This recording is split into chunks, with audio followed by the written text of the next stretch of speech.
Today, we're going to talk about making connections. Last week, we spoke about how when we read, we need to think. And one of the things we did was we made connections. And yesterday, we spoke about quick notes. Is when you think about something and you put a quick note in your book.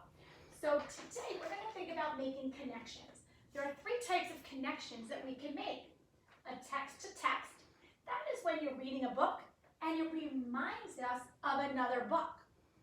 Okay, sometimes we have a text to self and it reminds me of a time when I did something. I'm making that connection to me. And another thing is text to the world. It makes me think about something in the world. Okay, so text to text. I was reading the book, If You Take a Mouse to School. Love this book. And it reminded me of If You Give a Mouse a Cookie. I made some connections, same characters. It made me think about every time you do something, he wants something more in both books. Another thing is a text to self.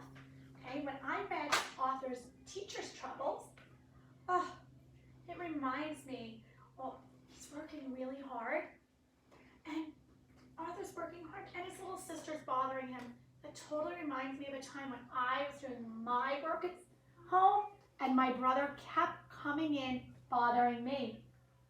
I made a connection to myself, and when I make a connection, it helps me to understand something even more. And then a text to world. A tiny seed is all about a seed going through the world. And this summer I started really planting things. It reminds me of the big weeds that were growing in my garden that were taking over and killing some of my plants. And I had to make sure I took out a text to world connection.